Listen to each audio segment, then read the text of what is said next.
Yeah, look, all I'm hoping for is that we don't have a repeat of the outside festivities that we had last time, where you had a whole crew of for-profit community organizers chucking, That's one way to put it. Yeah, chucking bricks and tear gas and everything else, and pelting the bus and injuring players. If we can avoid that this go round, no glass in players' eyes before the match. Wouldn't that be swell? It'd be great if we could just dodge that. Well, it sounds like they've done everything possible to dodge that. According to Ole in Argentina, they've got lots of cops. 2,000 police officers. All of the police? Guarding the streets surrounding the stadium and the Boca bus. And the Boca bus, the windows have been shielded and reinforced. So it's the Mad Max bus? Basically, yes. Okay.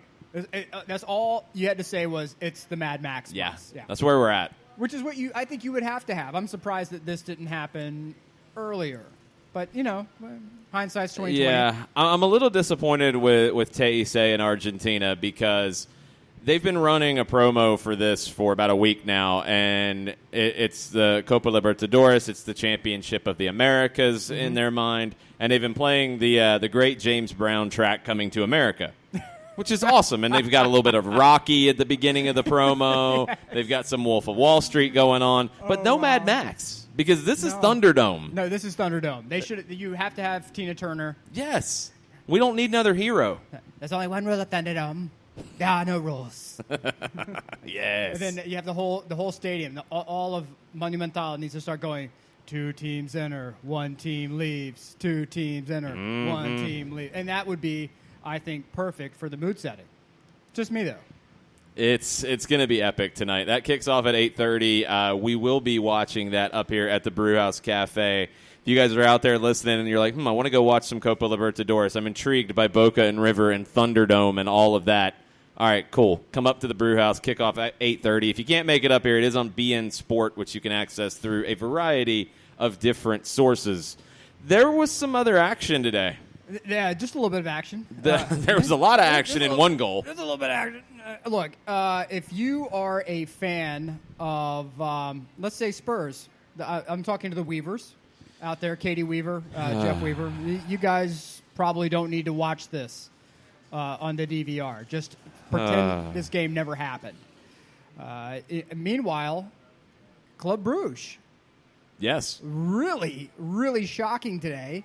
I'll be the first to admit I don't watch a ton of Club Brugge football, but what really shocked me was that Real Madrid came out running that high line, were cleanly beaten, and then said, you know what, guys, I think we're just going to keep running this high line for a little while. And they paid for it. So, and then when you're talking about Zidane saying, hey, Courtois, you're off at half.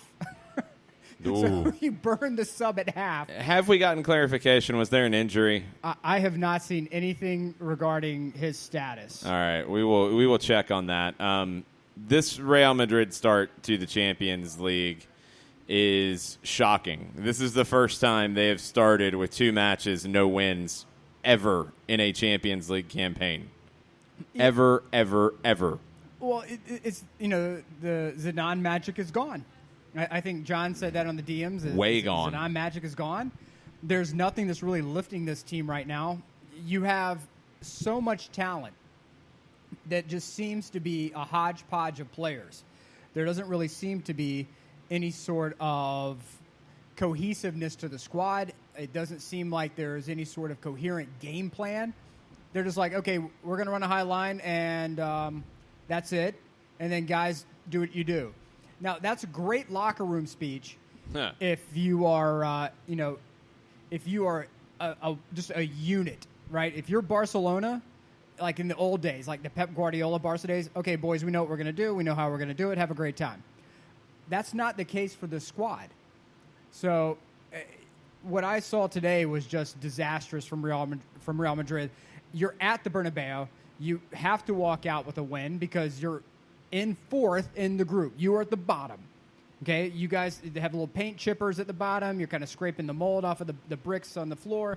And, you have Galatasaray and Club Brugge above you and PSG. I mean, come on, guys. You got to really. This is a group that Real Madrid should have walked away with comfortably. Comfortably, at least top two. I mean, just no question. Yeah. And they go to Galatasaray next.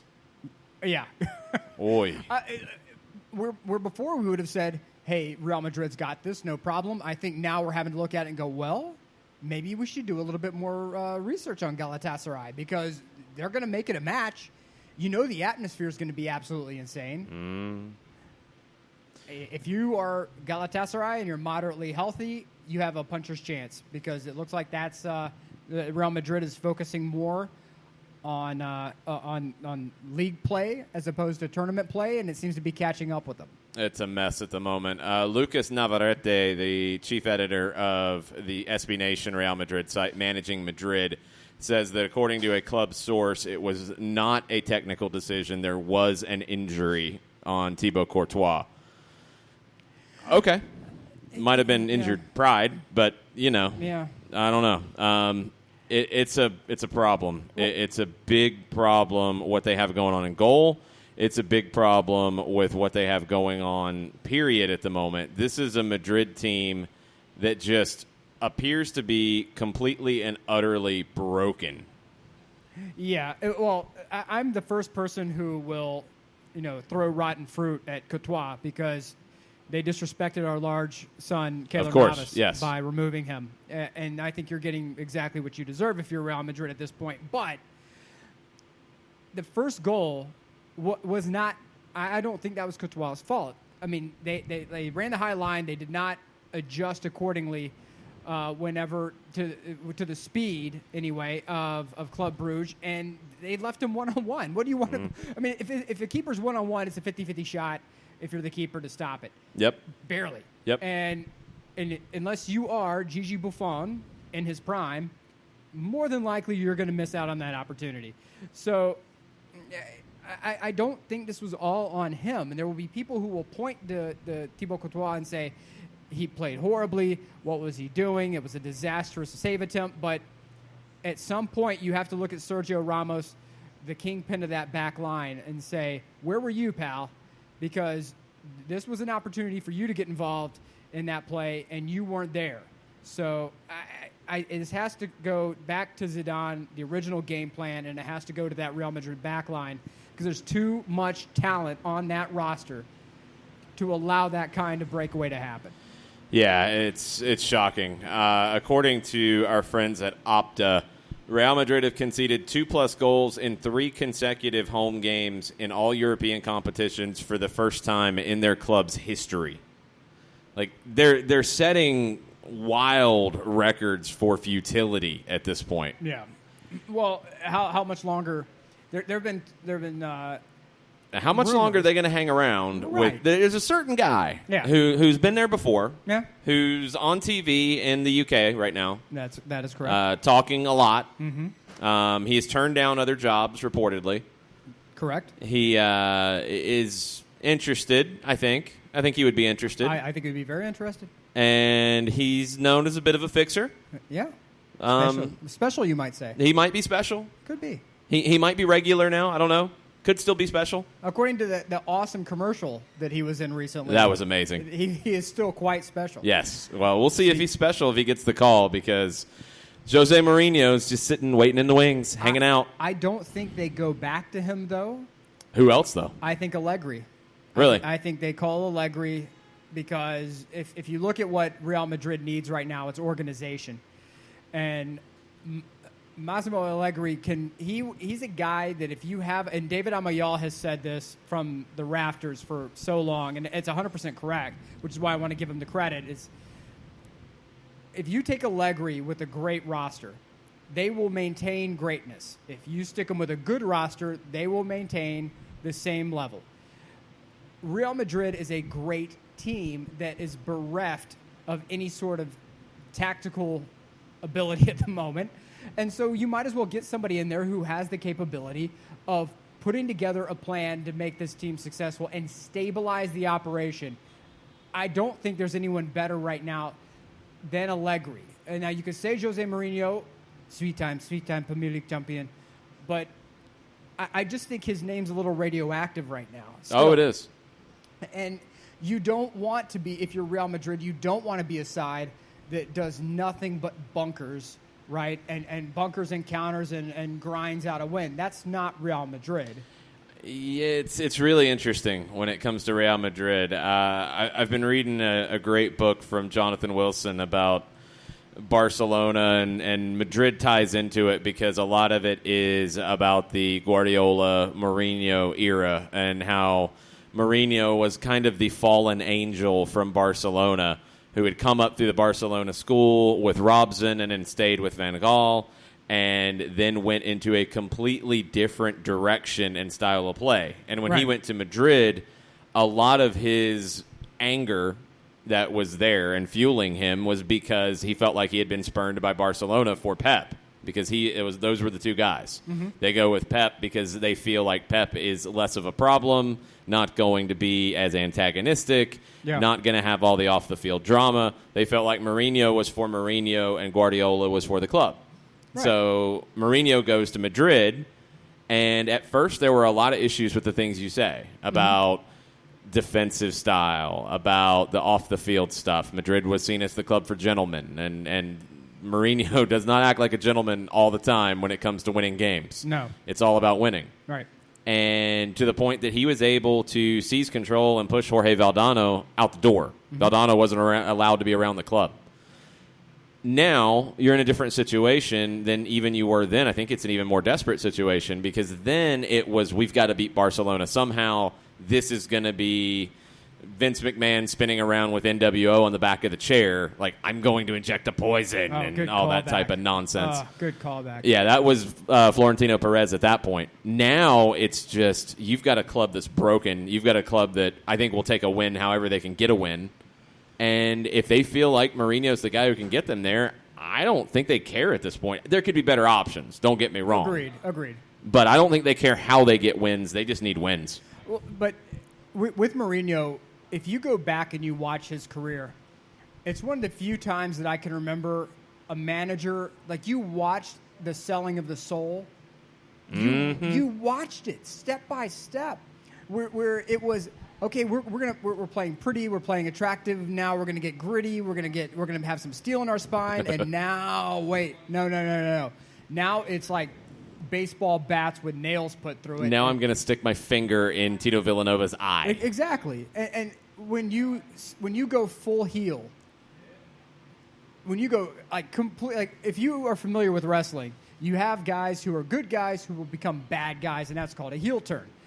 Now, the guys who are sort of bad, you can still see like glimpses of their good guy personality, but when you go full heel and you are like the absolute bad guy, there's no glimpses of any sort of goodness. It is all bad all the time, in the ring, out of the ring, does not matter. And that's what you saw with Mourinho.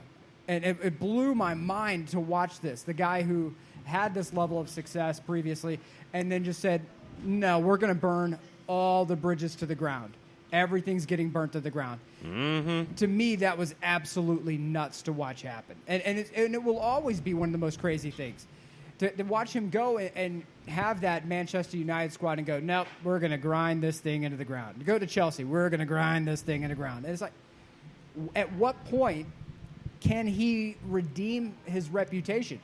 Because he's going to have to go to a lower club or a big club that's extraordinarily desperate. And that's what he said he does. Yeah, and resurrect them. I mean, Milan is waiting, my friend. He already said no. I know, but we're 1 point away from relegation. He wants no part of that. We need something. Jose's like, nah, not trading in for that one. Even I would accept that. I know that Jose doesn't want to do it. Jose, look, man, call me up. There are juice boxes. Jackie Fresh is right here next to me. I'm sure he can break the piggy bank if needed to get Jose Mourinho in. You up for that, pal? You up for that? Okay, not happening. He nods his head. He says not happening. Look, we have dual funding here, myself and my 10-year-old son. Jose's he's an expensive man. He has fine taste. I'm sure he does. But it's something. He's going to have to pick a squad, and he's going to have to resurrect them, and he's going to have to change his way of play. And I don't know what club is going to allow him the opportunity to do that. His usual suspects, I think, are running are kind of running out of rope with him. So Yeah. sit at home, go on TV, make really good points, and then wait for somebody to buy Newcastle, take over that club, and get them up to the top 4. I think that's how Jose does it. That's what Jose needs to do. Intriguing. Yeah, I mean, if that's the kind of situation it's going to take to get his reputation back there. Right. Because outside of that, if you go to a club like Newcastle and you resurrect them 2 years, 3 years, okay, fine, great, good for you. You know you're going to move on. However, if you go somewhere like a Real Madrid and the form remains, you're going to get what? One transfer window, maybe? Yeah. And then do you think Pogba is going to go to Real Madrid if Jose's there? No. No. No. No, and that's allegedly the top target. If it's not Pogba, if Pogba goes to Juve or wherever they say he's going to go, what players are going to want to come and play for you at Real Madrid? Because at that point, there's something overshadowing the crest. There's something overshadowing the colors. You have to rehabilitate your image. So here's an interesting one. Our friend Sapoon has given us the perfect segue, which would be a pretty fascinating turn of events. Mauricio Pochettino, a Madrid manager soon, is what Sapoon says. After today. Pochettino might need to find somewhere to go after losing 7-2 at home to Bayern. What in the world? From what you saw today, it was a Spurs team in complete disarray. Spurs scored first, too. Well, look, you saw Bayern was firing on all cylinders. Mm-hmm. Now, does that mean that they're going to be firing all cylinders the next round? No, not necessarily. We know how that game is played. However, for right now, you unlocked something with Spurs that if I'm any manager in the Premier League, I'm taking that game tape and we are watching that thing on repeat over and over and over again to figure out how to break that team down, because it was total destruction. It's wild. I mean, it was 1-1 heading into the final minute of the first half. Son gets the goal in the 12th. Kimmich with a great goal in the 15th from distance. Spurs is in a decent spot as the half's closing down. Then Lewandowski gets one, and then it gets out of hand. Gnabry with 4 in the second half. Lewandowski got another one. 7-2. You're talking about the 45th minute, the 53rd minute, the 55th minute, the 83rd minute, the 87th minute, and the 88th minute. 83, 87, 88. That's where it's, no, you can't do that. Hold up. Oh, man. But that's if you are if you're Spurs right now, you have to go back to the drawing board and you have to say, okay, boys, who are we? This is one of those that we're going to burn the game tape. We will never watch this again. All of our opponents will use this for scouting forever and ever. Amen.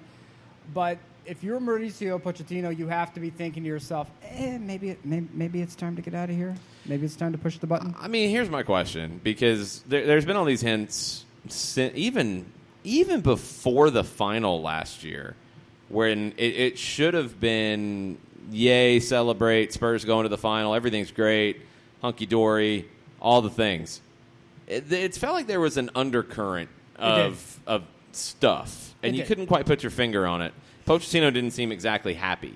Well, it was if you're Pochettino, and this was the team that famously had the 2 no purchases on transfers. Mm-hmm. Yep. If you're Pochettino and you're sitting there watching, you had that miracle come from behind against Ajax, right? Then you go and you face Liverpool. You have to be thinking, if I had 1, maybe 2 extra guys here, maybe, just maybe, we're winning this. Maybe we're walking out of here with something, a little more special. Maybe that it's not this come-from-behind miracle against Ajax. Maybe we just beat them, and we don't exhaust ourselves in the process. Maybe we have a little more depth that we can trot out during the Premier League play. And when you have that, it sets you up for better success in these big-time games like against like the Champions League final. If you're Mauricio, you got. If you're Pochettino, you got to be thinking to yourself, man, 2 more guys, we might be able to pull this off. Mm-hmm. And of course, there's an undercurrent of, okay, something's not right here. You haven't been funded, you haven't been properly backed. You've just been told to grow. Just grow it and work with what we have. You're a great manager. Get the job done. And you see it play out in corporate America all the time. People who have skills, people who have talent, who are chronically underpaid, chronically underfunded, chronically underbacked, and they leave for a better position and thrive. They're the people you see on LinkedIn who go from like afternoon shift supervisor to like chief operating officer in 3 years because they just have the gift and they've just haven't received the opportunity. And I think that's what you're going to see with Pochettino. He's going to get the next gig he gets. It's going to be something disgusting and he will build something special. I don't care where it is. If he's properly backed, he's shown what he can do with no backing. I think it makes sense that it's going to be nothing but great things if he actually is able to get a little bit of funding behind him. And this is the question. So there was an undercurrent last year. It was they fall short in the final. Not a shock. Nothing to I think feel bad about with that result. Then they go out and they spend, but it's felt like there's been something wrong all off season, all preseason, all the beginning of the season. This shows that there's something wrong. I mean, you don't lose 7-2 without something being broken. Yeah. So now what? Like, is it all out on the table at this point? Is it hit every panic button you can find? Is it Pochettino saying, I'm done, I'm out? I think that it's Pochettino going to the chairman and saying, back me financially in the January window. Whatever I ask for, I need it. Because I'm not going to ask for anything ridiculous. You know that I'm not going to go and say, get me Neymar in the January window. But what you need to see some sort of major financial backing, even in the January window. Because outside of that, I'm gone. Come the end of the season, I'm out. I don't care where we finish. I don't care if we win the Prem. I don't care if we somehow make it through the Champions League final again. I'm out at the end of the year because you won't back me. And if you are Pochettino, you know what you have. You know what you have here.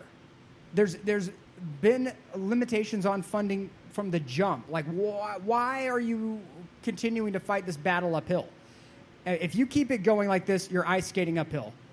Just stop and reassess and find a new place to ply your trade.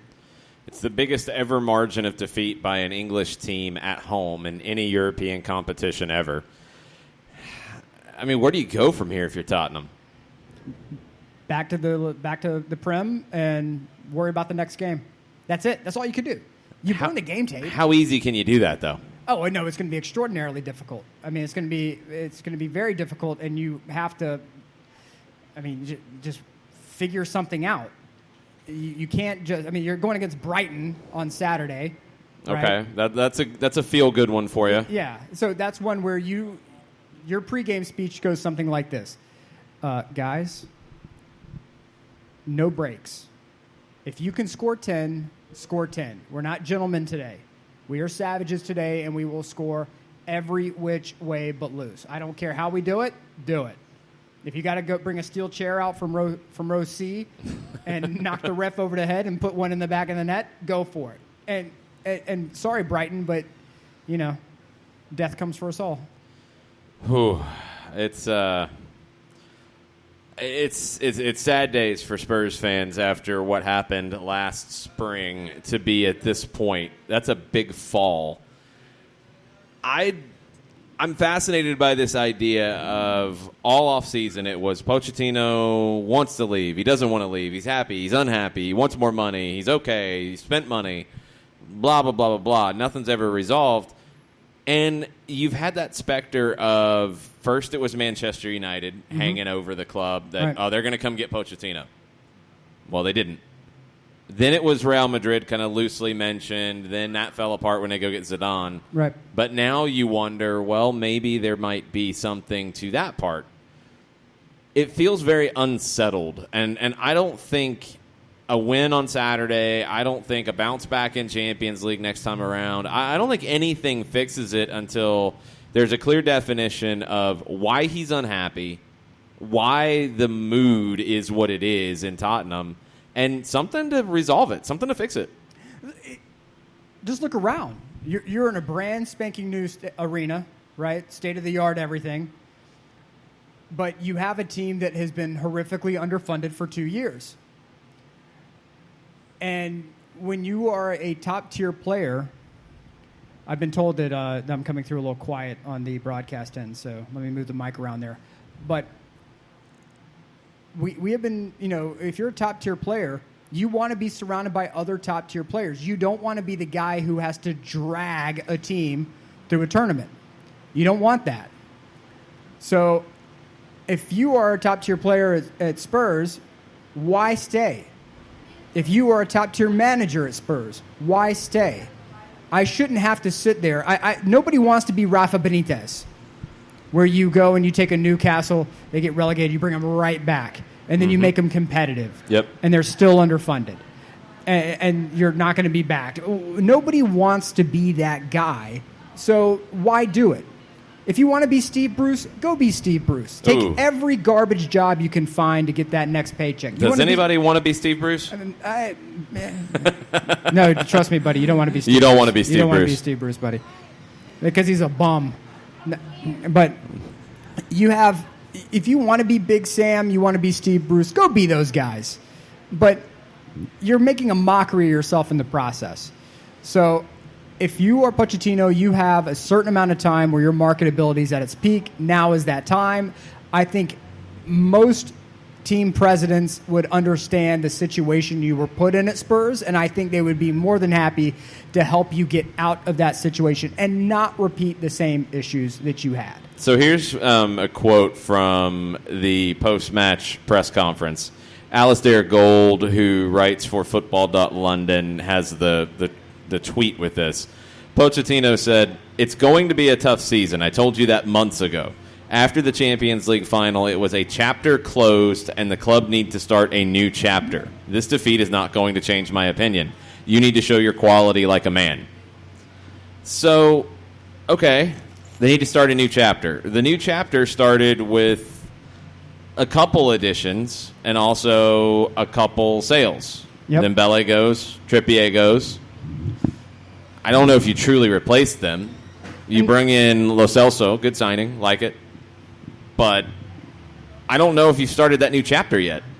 It doesn't feel like it. It doesn't, no. It feels like it's like a really bad story where, chapter 4 kind of drags on.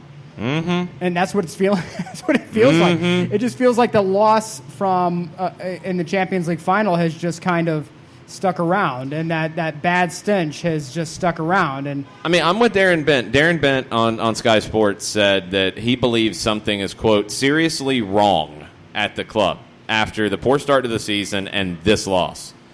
Like, this goes beyond a bad night at the office to me. This is Pochettino, Levy, whoever else are the decision makers, if there are any others, need to get into a room and figure this out. Because it's not changing. It's not going away. Like, something has to be fixed here. Either it's a commitment to spend. Either it's Pochettino says, I'm done. I've done the project. There's nothing else I can do here. It's time for me to go. And I'm going to go now. I don't know. Something is seriously wrong. Yeah. And how long are you waiting? Yeah. Because you can't. I mean, look. This is the stuff. Eriksson, Vertonghen, Alderweireld, all set to leave on freeze next summer. Yeah, that's not 3 guys. You haven't been backed. People say, "Oh, it's the manager. It's the the manager should call for the players. The chairman should support them." You're not re-signing contracts unless you have the chairman's approval. You're not unless you have the board's approval. You have to re-sign. You have to re-sign players before you get to let them leave on a free. It's horrible business in soccer to let somebody leave on a free. You might as well just set your money on fire. You didn't win the Prem, right? What'd you get out of it? You got a Champions League final. Yeah. Yay, Good you for lost. Yeah. You lost. That's what you got for your money. You get a runners-up medal. Yes, a silver medal is what you got for your money. You might as well set it on fire. If you don't hoist a cup at the end or get value out of your players when you send them away, you have set your money on fire. You've got 3 guys that have been keys at this club. You had the whole Christian Eriksen drama all off season. He's still there. You've got these 3 guys set to leave unfreeze next summer. They can sign pre-contracts in the winter window. You've got Lloris, Sissoko, and Rose, all 29 years or older. Oh. I mean, what? Look, you need to start a new chapter. Okay. Then either start it, and this, I think Pochettino has to make a decision too. It's either, are they going to start the new chapter that I've said they need to start, and I've made requests, or I got to go. I'm out. If I'm him, I'm out. Unless Daniel Levy comes up and says, here's your budget. Here's your transfer kitty for January. This is what you're getting. Here's the dollar amount. In fact, I'm so confident this is the dollar amount that I'm going to spend. I'm broadcasting it on Sky. This is what Spurs will be spending in January. Mm-hmm. That's it. Yeah. Other than that, there's got to be a commitment. If you're not talking dollars, you're not talking cents. Get it away from me. I don't want anything to do with it. I don't know. It's sad to see them go from the run to the final. Yeah. And Pochettino in absolute tears on the ground to this in 5 months. But that's why he was in tears on the ground, because that was as far as he could take that group. Because he knew that I got literally everything humanly possible out of this team. I coached this team the absolute best I could. This is the result we were able to get. We pulled off this miracle against Ajax that nobody thought was going to happen. If you thought that Spurs were going to come out of that with a win, you have the rosiest, rose-tinted Spurs glasses in the history of mankind. And yet, they pulled it off. And he knew that was it. He knew that was it. It's regardless of what happens against Liverpool, this is it. We've done everything we can do. I've prepared these boys the best that I can. The proof is in the pudding. Back me. Nope. I don't know where they go from here. I don't see a way that Pochettino is there to start next season. No. And if you're Spurs and you've shown that you have a great manager and you're not backing him, who's coming in to take the job? You're going to get you're going to get one of two things. You're going to get one of the Big Sam, Bruce, those guys, because they'll take it and they're a name. Yep. I mean, maybe Harry Redknapp comes back. Who knows? Just saying. Or you're going to have to get somebody young and take a chance, and maybe it works out. You took a chance on Pochettino, I would say. It's somewhat fair. Because it's cheap. It's cheaper. And it worked out. It's cheaper to take a chance on somebody. So if you're a Spurs fan, get ready for some guy that you may have never heard of. Because you got to rebuild. Like, you've got to rebuild that roster. It is not going to be effective next year at all. And right now, you might be looking at Europa League, possibly. You should maybe make a phone call to Sebastian Beccaceche down at Independiente. That's not a bad idea. I'm just saying. That's the boy right there. He's young. It would probably not cost very much to get him away from. I mean, for a Spurs point of view, a Spurs checking account, not that much to get him away. No, reasonable. And so why not? You got to look outside the box. Because if you're going cheap, young, take a chance, you're way outside of the box. Yeah. So, other results today. Shakhtar 2-1 at Atalanta. Manchester City 2-0 at home to Zagreb. Atletico Madrid went to Moscow, won 2-0. Juve won 3-0 over Leverkusen at home. PSG went to Turkey and got the 1-0 win. That's a pretty good result for PSG. Yeah, I'll take that. That's the kind of win they needed. Yeah. They need more wins. And I know that people are going to roll their eyes when I say this, but PSG is a side that needs 1-0 wins because they need that belief that they can grind out a win, that they have some steel in their spine, and that they can if they have to drag it through, they can. You don't have to win every game, 4-0, 5-0. This is where if PSG wants to make that Champions League run, games like this are the ones they have to win. 1-0, ugly. Just do it. You got to learn how to win those games, and we'll see if PSG's learned that trick. So you've got 3 games that grab my attention tomorrow. The hipster game of the day is Valencia hosting Ajax. Should be a sneaky good one. I like it. That should be very pretty to watch. I like it. One that will not be pretty to watch but will be highly entertaining is Liverpool hosting Jesse Marsch's Red Bull Salzburg. You think that's going to be an ugly game? I think, no, I don't think it's going to be ugly. Yeah. But when I say pretty, Valencia Ajax will be beautiful soccer. It'll be passing. It'll be attractive soccer. Right. Liverpool Red Bull will be heavy metal, Pantera on stage. Like, not pretty. Yeah. Entertaining. Yes. Like, fun to watch. It'll be 110 miles an hour. Yes, not pretty. Speed metal. Yeah. I'm cool with that. Yeah, no, I like that too sometimes. Yeah. And then Barcelona hosting Inter. This is a pretty intriguing one. As we all know, I picked Inter to win the Champions League, and I thought Antonio Conte would be in a position to maybe finally get past some of these Champions League demons that he's had to deal with, but it seems like they're alive and well and living in his head. So I will. I'm going to take Barcelona at the Camp Nou. I'm going to say 2-1. I'll have to go. I know. It's the John Nelson score. Yeah, you went with the 2-1. 2-1. You did it. I did. I went full John Nelson on that. John's one. fist pumping. He is listening to this. On the way to NWA right now. Yes. Yes. He's like, he is going to high five Jim Cornette when he gets there because of that pick. That's correct. Well, you have to understand one thing. When you're picking anything with John, if you go back and watch The Princess Bride, when the man in black sits across from Vicini with the strength of the mental test, and that's John Nelson. Clearly I cannot choose the team in front of you, but knowing that I wouldn't make that pick, now clearly I cannot choose the team in front of me. And by the time he's done, he's going to say 2-1. Yeah, it's just going to come 2-1. Flip a coin, it's 2-1 for somebody. It's 2-1. I only say it's going to be 2-1 because I think that I think Lautaro gets one. I think he's just too good. He's going to get his goal. But I just there's something with Antonio Conte that I can't pick him until he shows me that he's capable of winning a game in European competition.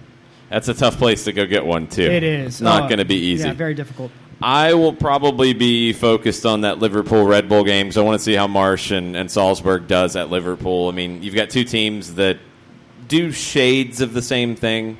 Could be really, really interesting. You can come up to the Brewhouse Cafe tomorrow and watch all of the Champions League games on the 9 billion different televisions that are in the establishment. I have heard that they are installing a power plant nearby.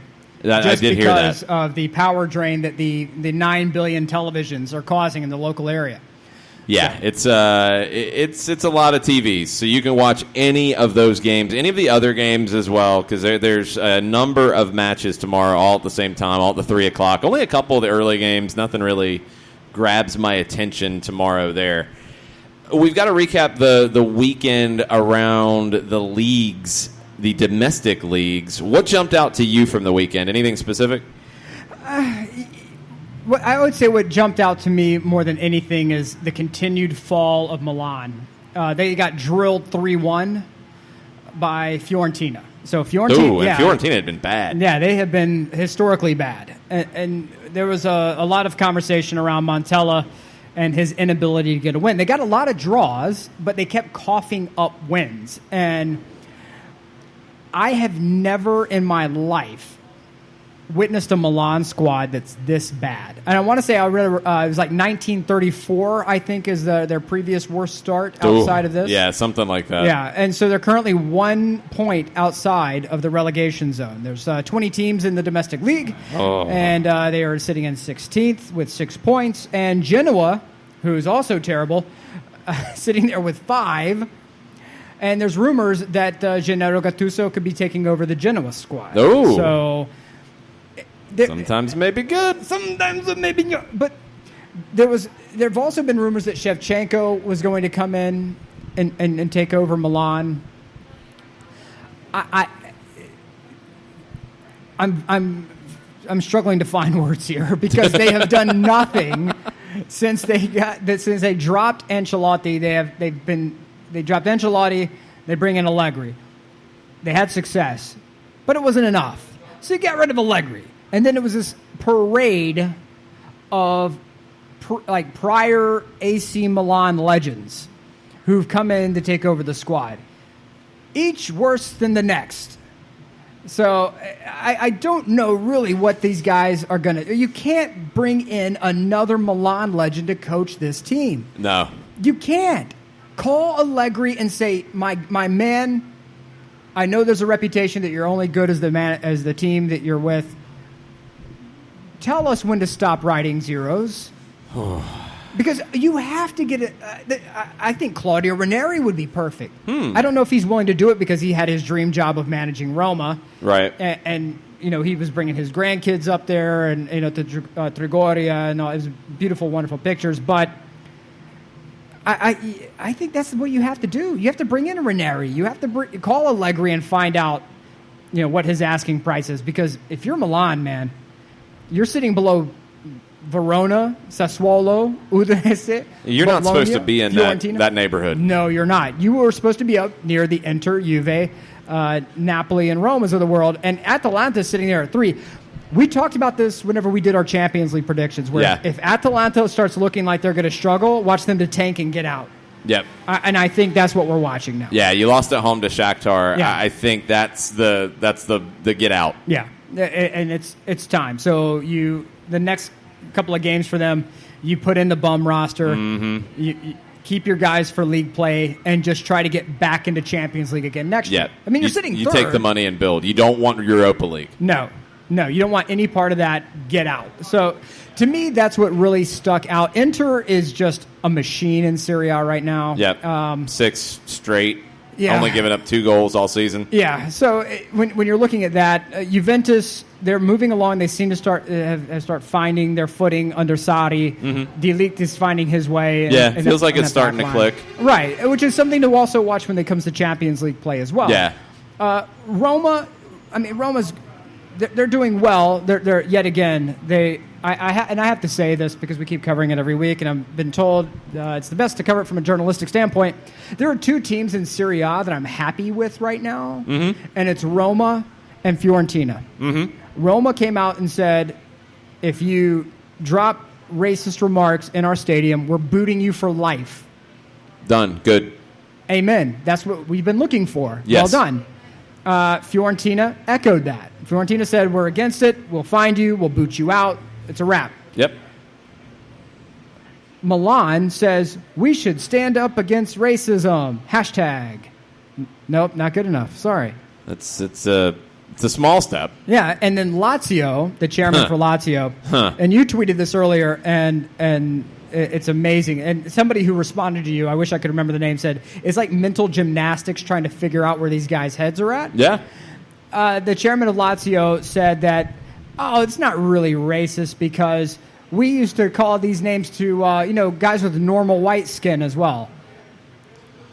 I'm just going to let that just kind of go flat in the air. Yeah. So, it is what it is. But salute to Roma and Fiorentina, the teams owned by Americans, who are actually trying to make something happen and create change and create a conversation. So I just, if you have to go somewhere, that's where I'm going to start with. What stuck out to you, sir? Well, that whole situation, and one of the responses to it was from DJ, who, and we've talked about this before, it comes up consistently, whenever someone speaks out with a really stupid comment, DJ said, well, it's time for players to remove themselves from this pathetic league. I mean, it might be, but not going to ignore it and not going to just sit and let it continue to fester. It has to be called out because it is incredibly backwards. Just it was Gabalon 3000. He said, I can't, with the gymnastics these people are trying to perform to avoid accountability. No, and that's 100% accurate. They are trying to find any which way that they can duck having to address this issue. And here in the United States, we have ultras, right? We have ultra culture. Mm-hmm. The difference is ultras over there are tied to organized crime. That doesn't mean, did I say mafia? No. No. It's organized crime, though. Yes. And so if you are a team like Roma with American ownership, you can, the worst that can happen, I think the worst that's happened so far is that they flooded the Pallotta's sister's Italian restaurant with horrible reviews on Yelp, right? I think that was the worst that's happened so far. All right. But Pallotta has enough money to offset any issues that come with barring ultras. It's true. Rocco Camiso has enough money to shut down the ultras and boot them. The owners of Bologna don't. The owners of Cagliari don't. So they have to make these deals with the devil. Now, as an outsider looking in, and if you follow me on Twitter at Nicolifi, you saw that I was giddy over the moon with ESPN's announcement that they were going to have the Bundesliga on ESPN Plus. Yep. If you want to start, and I've had people say, Nick, I'm sorry, I can't watch it anymore. I'm not mad at you. I'm not. I don't take it personally that you made a consumer choice and said, I'm not backing these teams that won't, that do Cirque du Soleil around racism. Instead, watch Bundesliga, where they not only throw them out of the stadium, they arrest them afterwards. So I'm green light with this. I'm happy to learn a little bit more about Bundesliga there, Mr. Longshore. How about you? There you go. I mean, Bundesliga will be moving to ESPN for next season, and it looks like some games will make it onto ESPN over the air, on cable, not just on the Plus. Kind of like Serie A, but maybe a couple extra ones. I think Bundesliga's done okay for Fox. Not good enough for them to spend the money to keep it, but okay, and they've put it into some big spots. My question for you about the Premier League is this. So Liverpool, 5 points clear at the top. Yep. Perfect record through 7. Mm-hmm. Manchester City, 5 back. But the one who's 7 back in third, Leicester, are they going to hang around? I see no reason why not. I think at this point in the season, yes, it's still early, but I think you probably have had your exposure game at this point. I also believe that if you're well coached enough, you'll sort of find your natural equilibrium around this time. If you're in third, I don't really see you dropping below 6 outside of some kind of insane lack of form, right? You have the January window in which you can bring some people in if you need to. You can maintain form coming up. I mean, let's go to their schedule coming up. I mean, they're running into Liverpool. Okay, that's difficult. There's your test right there. Yeah, so there's your exposure game. They won against Spurs. I think that's an exposure game. Mm-hmm. But they're following that up with Burnley. I think you're going to be okay there. Should be fine. You're following that up with Southampton. I think you're going to be okay there. Then you have the FA Cup, but then you go to Crystal Palace. I think you're going to be okay there. Yeah. So if you look at Leicester City, I see no reason why they can't at least be top 5. There was a really good conversation on Counterattack on SiriusXM FC. So Leicester won the title a few years ago, and it was an incredible accomplishment. Now things are different. Liverpool and Manchester City are not the types of challengers that Leicester had then. No. If Leicester finishes third, it's not a title. But is it more impressive in this Premier League now to finish third than it was when they won the Premier League a few years ago? I'll say yes. I think it is too. Yeah, because Liverpool has had substantial funding. They have an absolute A-plus manager. Man City, we know it's the Scrooge McDuck money bin outside of the blue side of Manchester. So, yeah, absolutely. I think if you finish third in the table, when it's all said and done as Leicester City, I think you have to feel that this is without question an absolute win. You're popping champagne. I mean, you're obviously going back to Champions League. Yep. So you're going to get a massive cash infusion there. So it's not only great from a record standpoint where you can point to everybody and say, hey, we're keeping up with the Joneses. Come look at us. But there's also the good business side as well. And you can't ignore that anymore. Nope. Era financial fair play for a team like Leicester City, I think, again, it shows. Because look at the top of the Premier League, right? Of course, you have the big spenders, Liverpool, Man City. But then you have Leicester City. You have Arsenal. I mean, Arsenal is a French name for fourth place. Maybe fifth on certain occasions. And then you have West Ham. That's harsh. Right? Spurs, Chelsea, Bournemouth, Crystal Palace, and then Man U. Financial fair play appears to be working. Yeah. Kind of. So, I mean, kind of. I'll say it is at the moment because if Leicester City can come through and get that Champions League cash for next season, wow, what a boost that'll be to that squad. Mm-hmm. I mean, you're talking about a squad and people forget, their beloved chairman died not too terribly long ago. I know. And there were severe questions about what's going to happen to the funding of the team. What's going to happen to the ownership? Will we go back to being a championship side and kind of, asked and answered. You're third in the table. Yeah. The investment's still there. They're finding players and they're moving them up. They're selling guys and making a profit and still being competitive. I mean, that's all you can ask for. It's true. All right, here's one for you.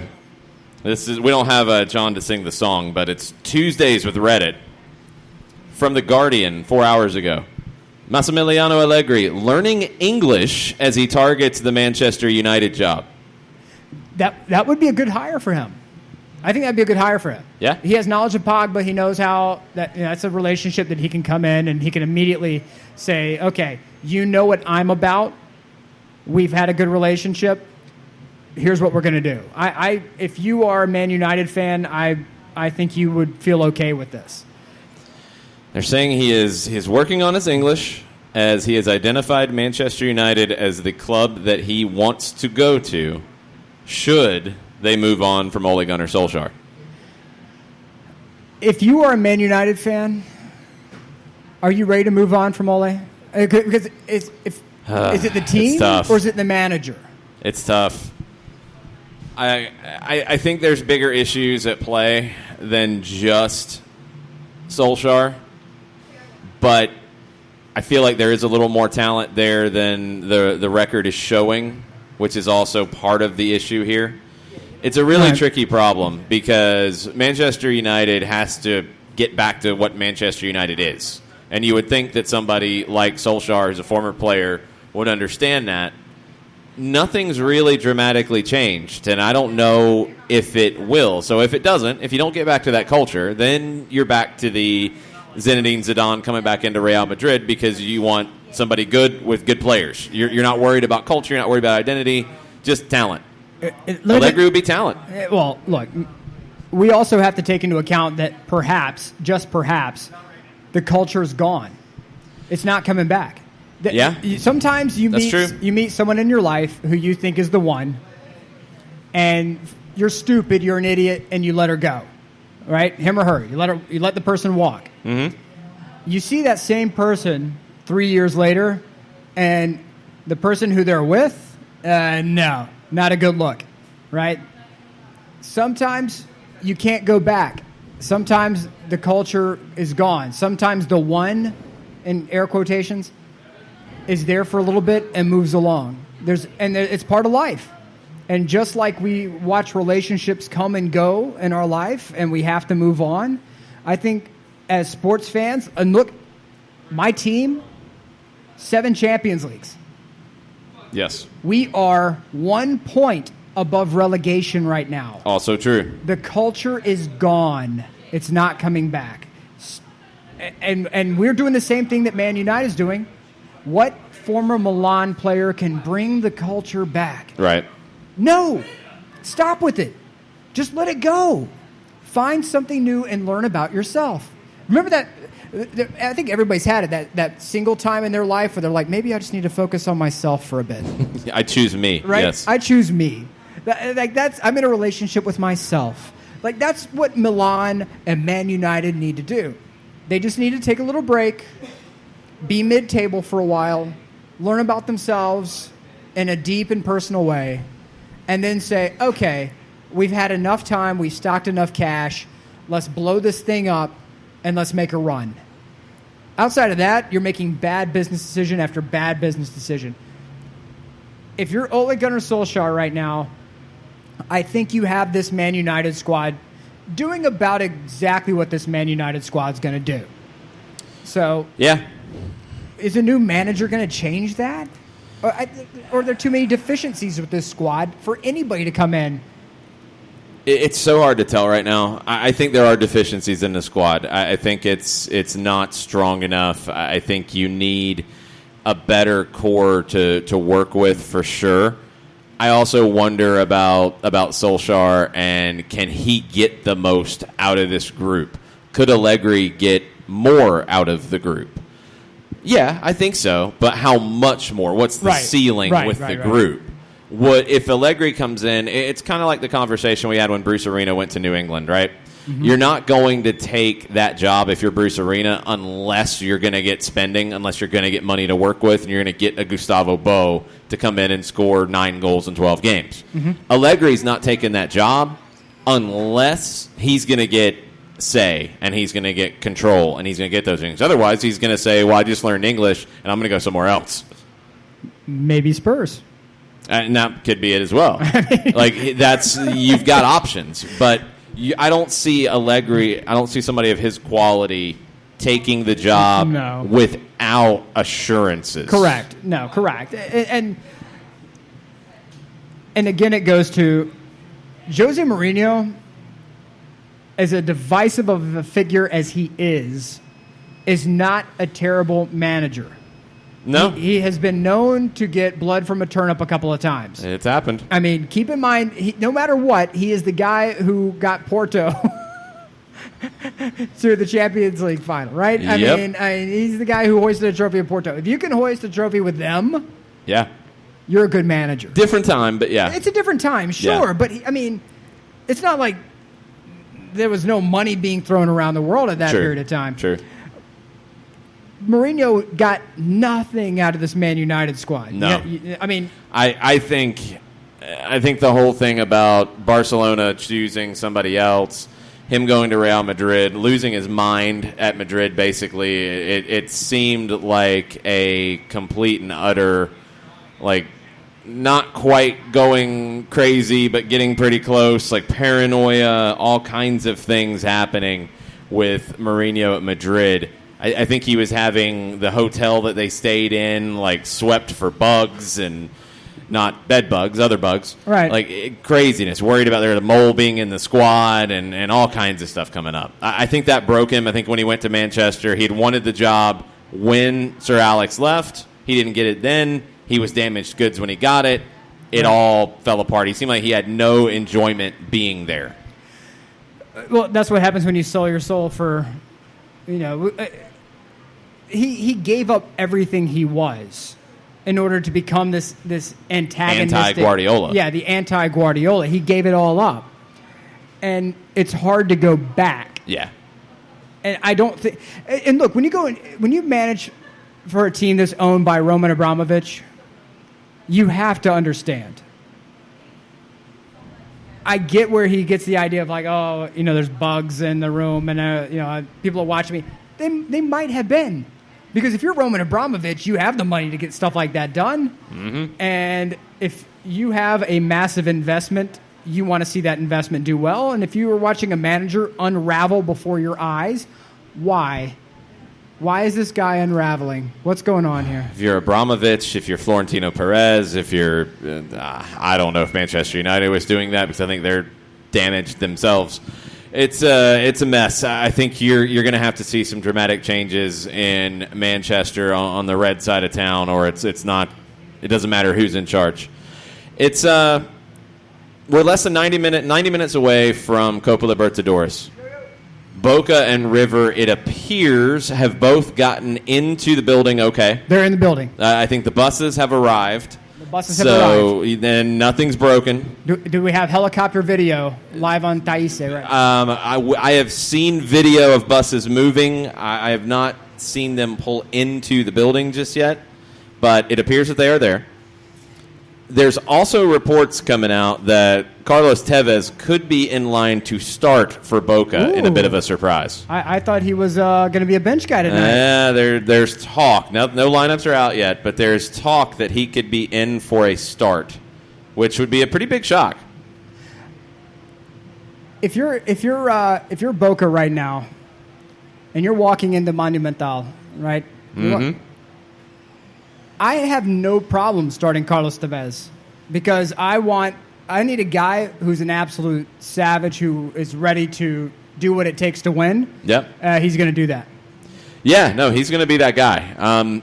To set the scene, there's still a couple more things we'll talk about from the weekend, but just to set the scene for Copa Libertadores, it's the first leg of the semifinal. It is at River Plate. Boca Juniors was there a month ago on September 1st. It was a scoreless draw in Superliga. In that match, Boca came in very defensive. River just couldn't break them down. Lots of chances, no breakthrough.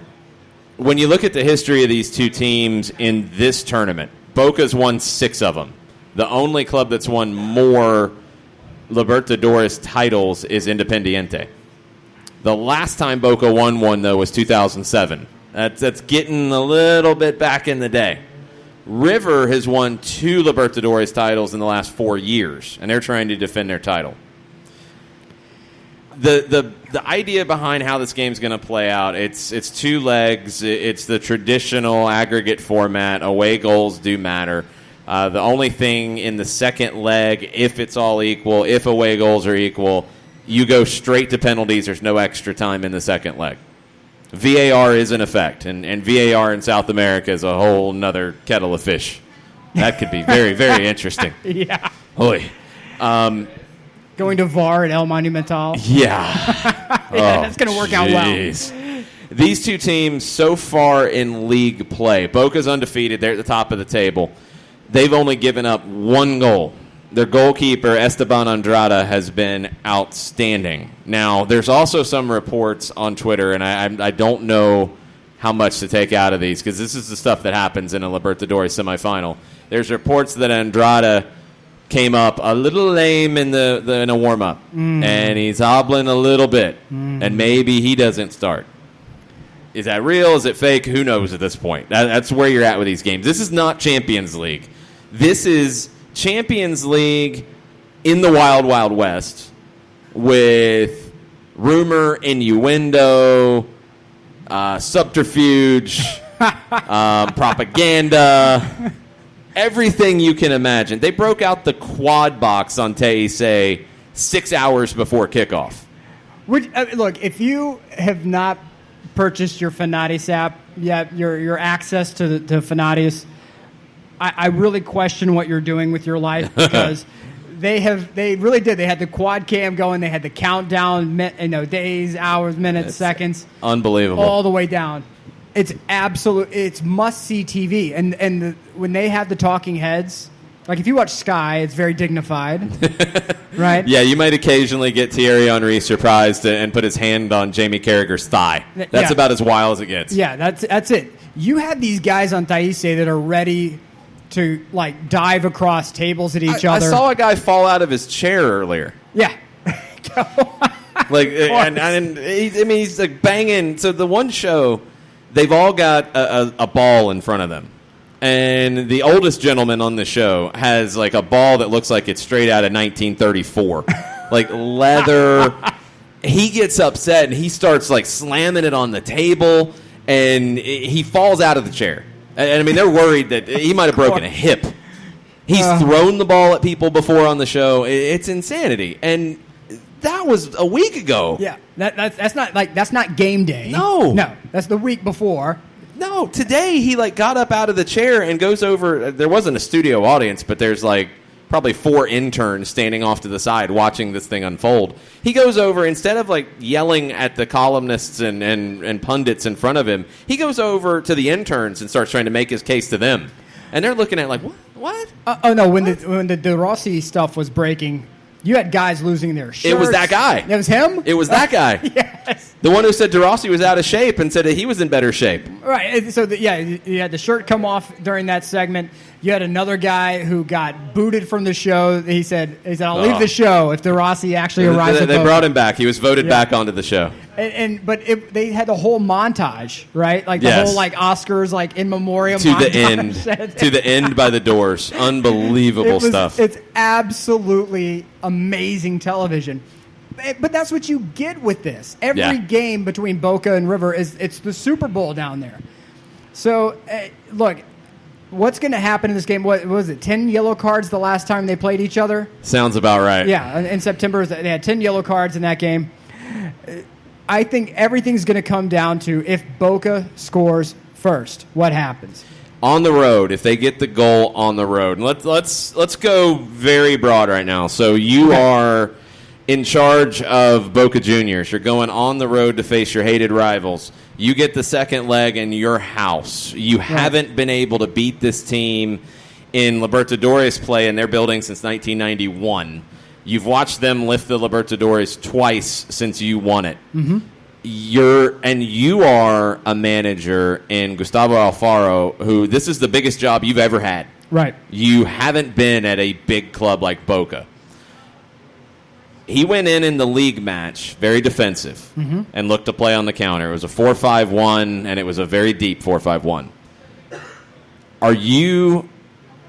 Do you think that's the way to go in this scenario? Do you think that's the way to go in and be defensive, be conservative, take it back home in the second leg? I don't think so. I get that there are a lot of tactical people who will yell and scream at me and say, "No, Nick, you're an idiot for thinking this."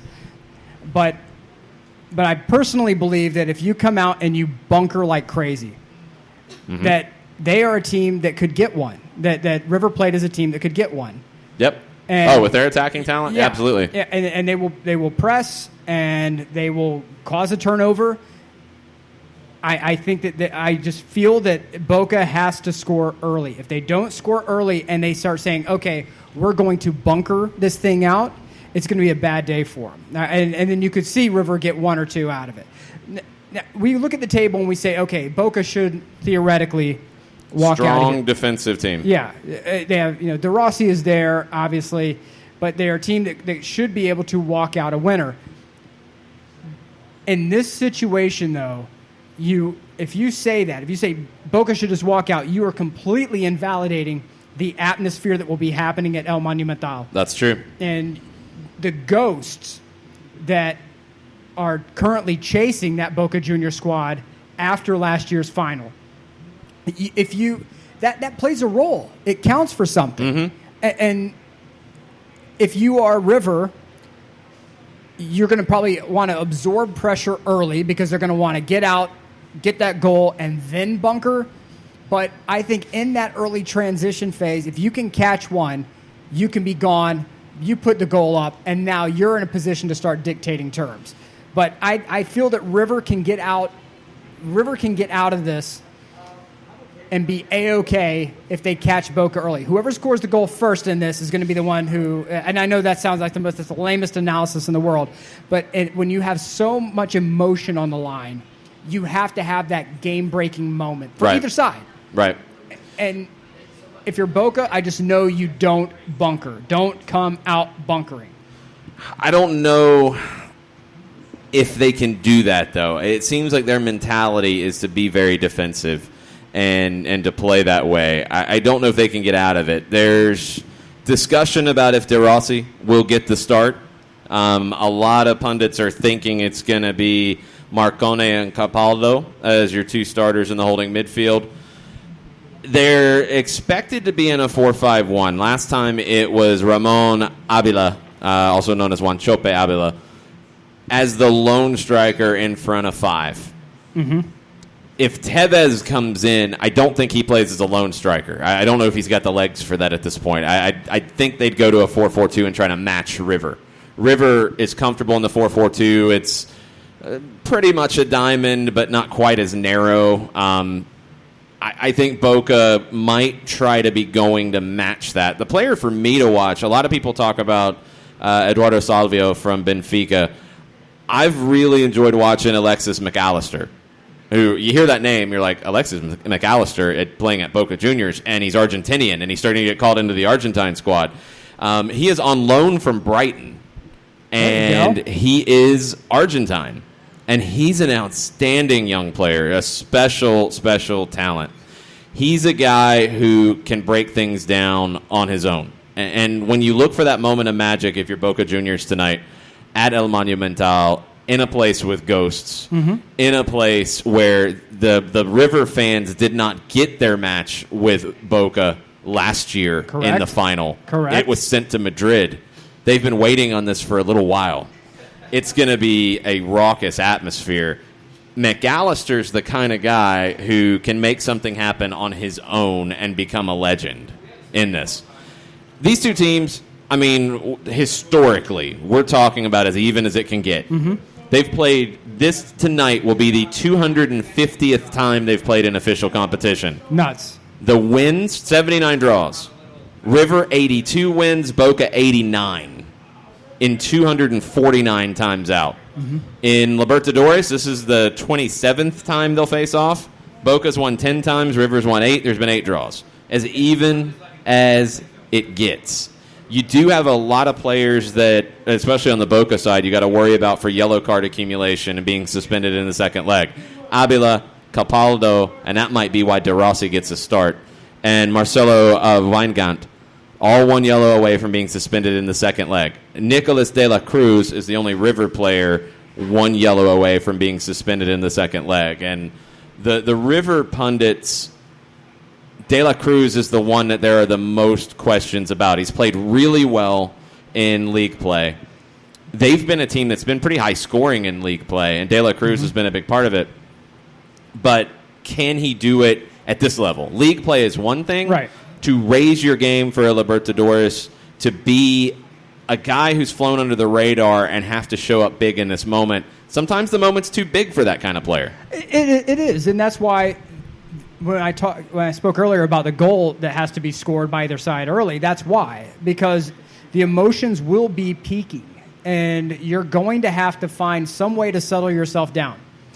And with De Rossi on the field for Boca, if he gets the start, yep, you're going to have an absolute general back there who's played through everything, and he can help marshal that side and push people in the right direction.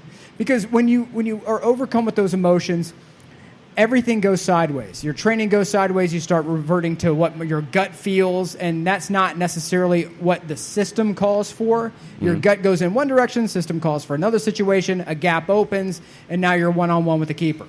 So if you're De Rossi, you need to make sure that back line is set, that the midfielders are where they're supposed to be. He could be an absolute game changer here, and somebody that I want to focus on to see if he gets that start and gets it or pushed into play early with an early substitution.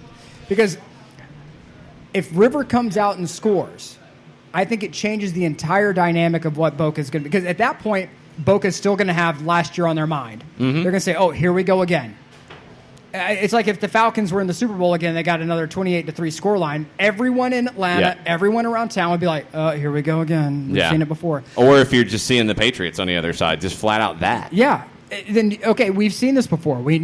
I think Atlanta was the one city in last year's AFC Championship game that was like, yeah, you guys think that you're okay. We've seen this. We've went through this. We've seen this before. It's not good. So I think really it falls on Boca to do something early because the ghosts are on the side of River. You can't sit there and chant B, B, B, B anymore because they officially own you, right? And as you said earlier, El Monumental did not get their game. So they're ready. And they've had all day to dial up. Yeah. So I wish Boca the best of luck. They will be lit. Yeah, it's must-see TV. And if you're saying, oh, well, I don't want to pay the extra money. Look, Fanatis does like a 7-day free trial. Yep. Fubo does a free trial. Go check out our friends, the Hand of Pod podcast as well. They're sponsored by Fanatis. You can get a little bit of a discount if you want to go first month. I think you get the first 3 months discounted with the code from Hand of Pod which is a great English language Argentine soccer podcast. One of the podcasts that actually inspired me to do this. They're a fun one, so check them out. I want to give you a couple things from our buddy Gustavo Rodriguez down in Buenos Aires. He's getting ready to watch the game. What's up, He hopes everybody's crying because he's not a fan of either one. He's an Independiente guy. Yeah, he stole my manager. Yes, he did. Thanks, Gustavo. But he went through the Pity Martinez video that Football MLS posted a little bit back and pulled a couple quotes from it for me. Pity obviously was a big part of River Plate winning last season. Yes. There's another player in MLS who's having a huge impact right now, Christian Pavon, who was part of that final on the other side with Boca. But Pity, talking about Libertadores, he said, two Copa Libertadores with River. It's an unforgettable moment. It was a beautiful moment that it was not easy to achieve. And talking about the goal and all of that. Right. He said, Boca is a very complicated team, but we showed at all times that we were better than them in the game and off the field, too. Oh, wow. So the truth is that we enjoyed it a lot. It's a Copa Libertadores that will be branded for life. That's Pity talking about last time around when River won the thing. And again, that's the ghost. Whenever, and I know I'm going to lose people who follow the podcast. We're going to lose listeners over this. I'm a Yankees fan. Oh. And there was a time when Jeter would look at some of the guys and say, now's the time when the ghosts come out. When it looked like everything was doom and gloom for the Yankees, when it looked like they were going to be pushed out, swept out of the way, here come the ghosts. And sure enough, Aaron Boone, baby. Out the deep left. And look, there's nothing wrong with it. But he's right. Whether you believe in the ghosts or not, whether you believe it, there are voices, there's pressure. No matter how you want to call it, there's something about a situation where you have to go into a place where it is so ridiculously hype, and it's against the people, your arch rival, who just absolutely washed you off the field in the biggest game in both of your club's history. Yep. There's something to it. There is. It's like being partnered with Tiger on Sunday at the Masters back in the old days. You haven't been able to get past River if you're Boca in the last few times out in Libertadores, and you've watched them win it twice. It's been 12 years since you've won it, and Boca is the team that's had more success at the continental level out of these two. Gustavo says that even if Tevez plays, River will win clearly. He says Boca will bunker and look to take advantage of set pieces.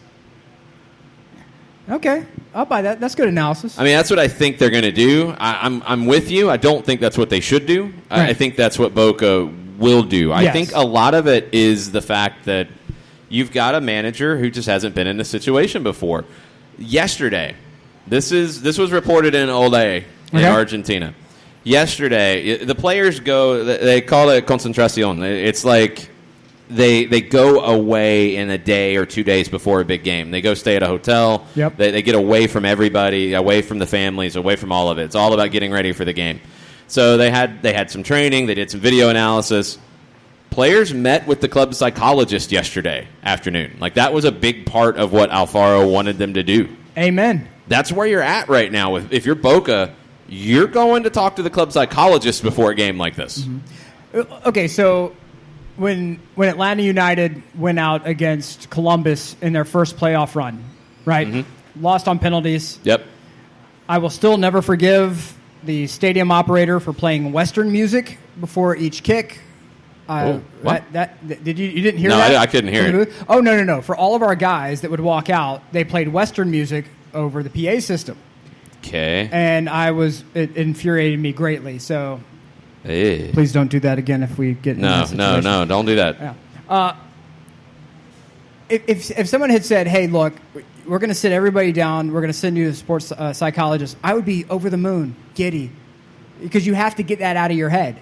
You have to get those moments out of your head because they will get in and they will fester and they will infect everything you do from then on if you don't move past it.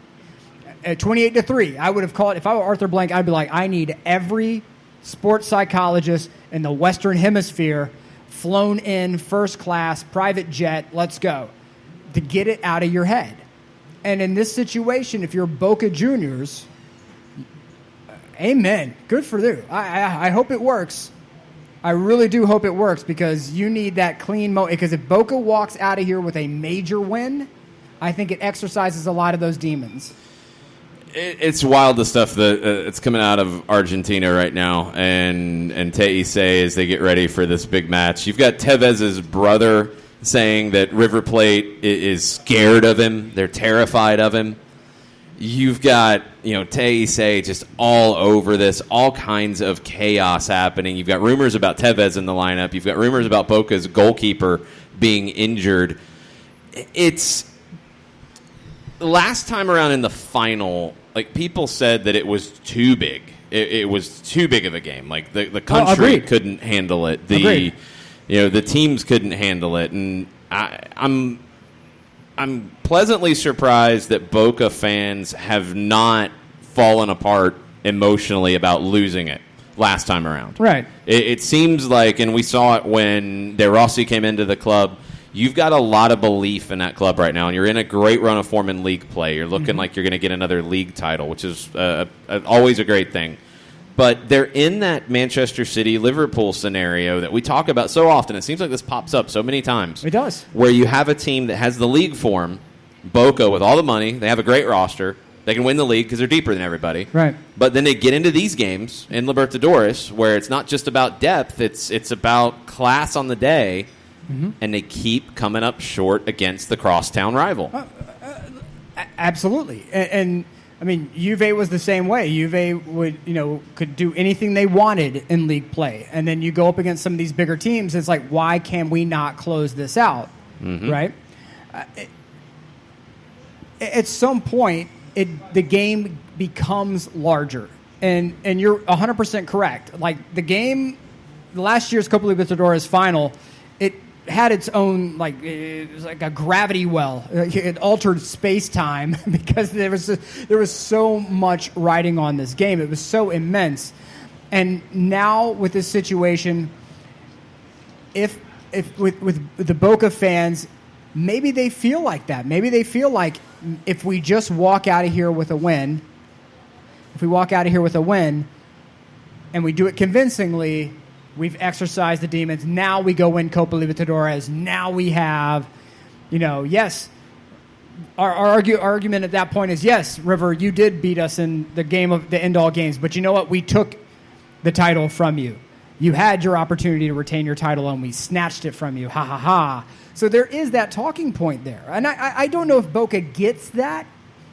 If it was switched and River was in a different part of the bracket and lost on their own. I don't know if Boca gets that cleansing moment. And I think this could be that cleansing moment. If they get a win at Monumental tonight? Oh, yeah. Oh.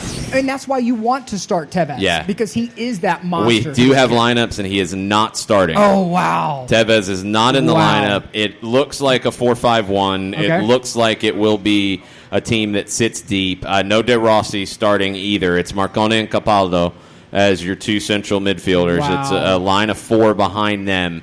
No Salvio. Saldano is starting instead, which is a little more defensive. It shocks me that you're not starting De Rossi. I thought this was why you go get him. Yeah, to me, this is 100%. This is why you went to go get him. The guy won the World Cup in 2006.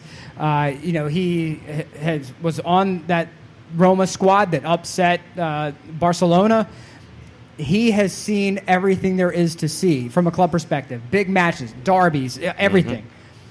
This is why you have him. And what concerns me is that if you don't get that early goal now, you're going to have – it's not like you can just bring him in and have him come score a goal for you. Right. The Italy squad that missed the World Cup found that out. You can't just bring in a defensive midfielder and be like, okay, go win the game for us.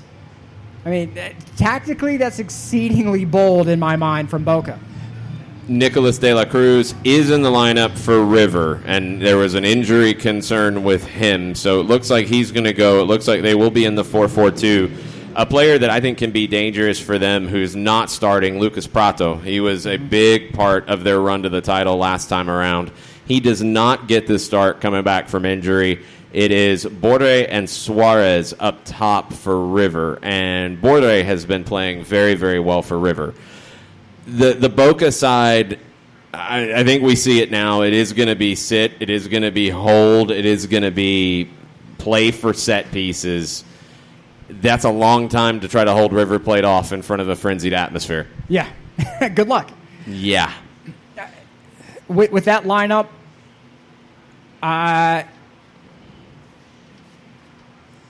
so River's got to win. I mean, the River's got to win and win by a couple, because you're going second leg into La Bombonera.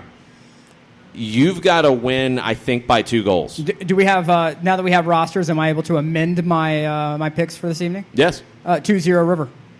You think I think Boca sits River. and it comes back to bite them? Yeah. If you combine bunkering with poor mentality, it's a recipe for disaster. And there's nothing with this lineup that tells me they want to go win right out of the gate. When you factor, I'm glad they went and got a sports psychologist. I hope it worked out well for them. But when they get in and that crowd's going nuts, I feel that there will be some critical turnovers early, and River's going to jump. I think it's the wrong approach, too. And that's been my biggest thought looking at this, getting set for Boca River, is when you have the guy in charge who puts off the vibe of playing scared, when he hasn't been there and done that, he doesn't know how to handle the situation. Maybe that's how he's coming across to his players.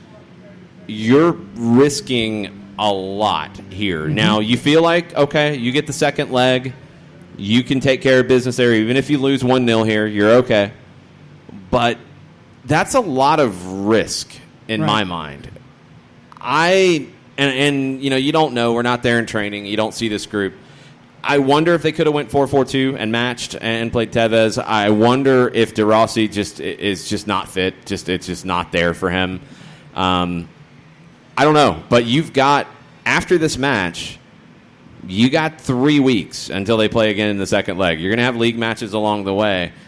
That game, I mean, just to get a sense of where this is, that game is 5 days before presidential elections in Argentina. Of course. You've got all kinds of economic issues going on in Argentina right now.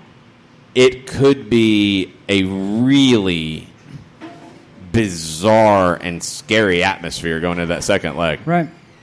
I just don't like Boca putting everything on the second leg. No, the one thing, if you are Boca, and we said that Prato is not starting for River, correct? Not starting. Okay, so when you look at how River presses, you had Borre and Prato who could do the pressing for you. Without Prato there, I might feel a little bit better about my back line not being under siege the entire go. But that doesn't necessarily mean that you're free from pressure. But that if there's any sort of silver lining for Boca here, I think that's what you have to look at and say, okay, all right, maybe we can bunker and get out of this because Prato's not there to cause a tremendous pressure for us. But I'm riding with that score line, River 2-0. I do not like this idea that you come in and bunker, especially with that the ghost of last year's Copa Libertadores hanging over this match. Mm-hmm. The mentality on a back line, and especially for goalkeepers, and Miss Charman, I'm sure, would love to chime in on this, that mentality is everything. Confidence is everything. And if you go into this and you're not 100% dialed in, or your mind is somewhere else, this could get ugly very quickly for them. Yep. River coming into it, your star players to look at: De La Cruz coming in great form, 2 goals, 2 assists in his 5 matches in Superliga play. Ignacio Fernandez has been one of the best players in the Argentine league this season, 29-year-old midfielder. He's got 3 goals and 1 assist. Matias Suarez, who is starting up top with Borre instead of Prato. Suarez has 3 goals on the season, has been really good. Center back Lucas Martinez Cuarta is a player who has been linked to a move to Europe here pretty soon. 23 years old, center back, top young talent who I believe he was linked to Milan at one point in this last transfer window, along with everybody else. Yeah. He was one of them. He didn't go yet. No. And part of the reason he didn't go is because of this tournament, this opportunity. Right. River trying to win back-to-back Copa Libertadores titles. On the other side, Boca, you have that strong holding midfield with Marcone. Ivan Marcone has been one of the top players for Boca this season, 29-year-old holding midfielder. I just wonder where the goals are going to come from. Boca went out into the market coming into the season and got Jan Hurtado, young Venezuelan 19-year-old forward.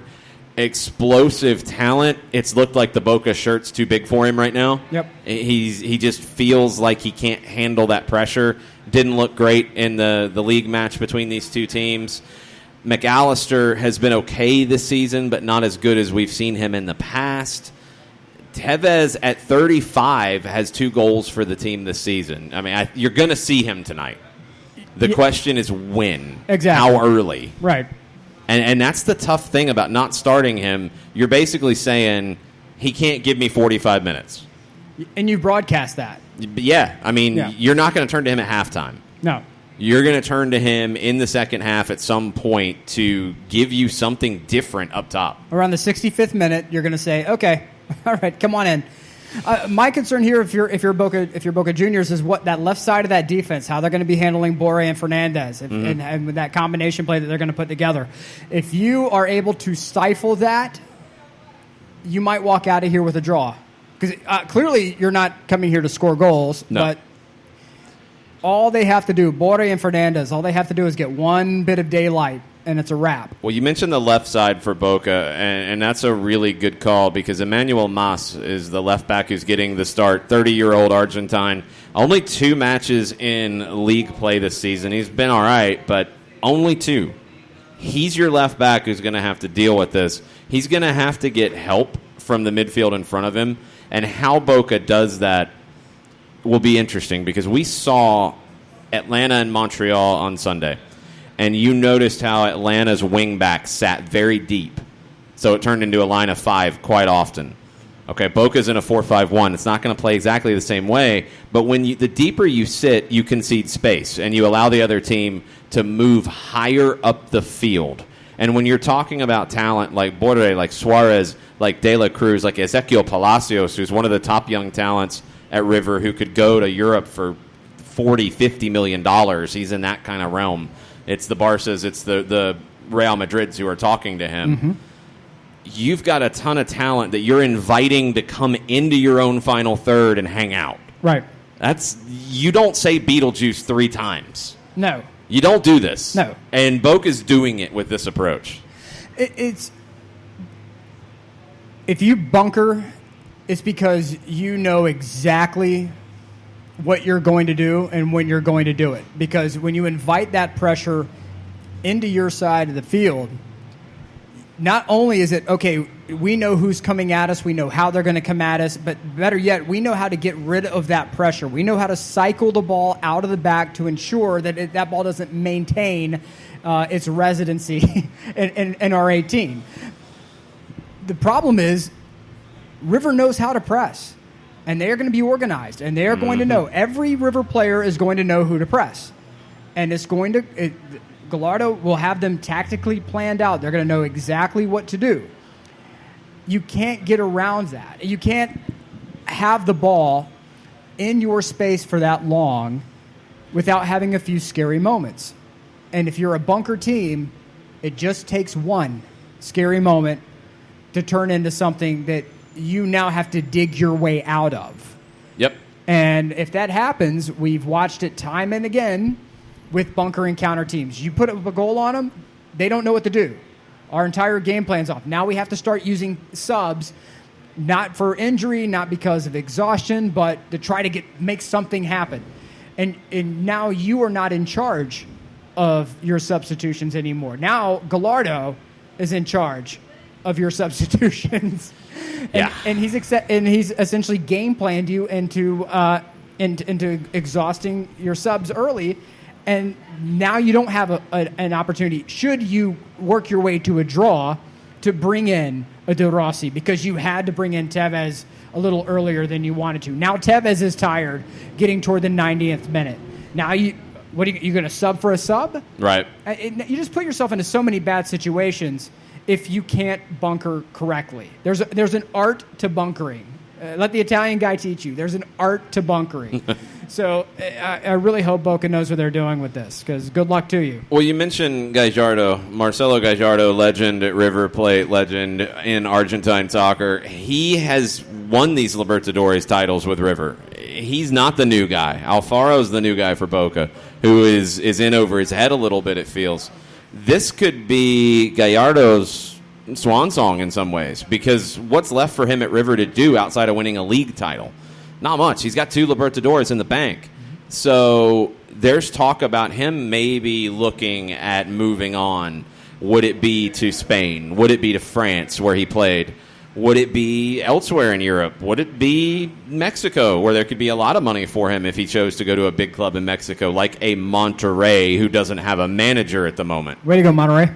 Yeah, and there's also reports that Matias Almeida has said no to Monterrey. Smart move. Yeah, early reports, but that's what's out there right now. So, or Major League Soccer. There's enough money. money. He played in MLS. There's enough money. You have a manager who's Miami. Just saying. Well, I mean, so far it's Solari, right? Isn't that what we've heard so far? It's Solari. That's what we've heard, but Yeah. that's been quiet a little bit lately.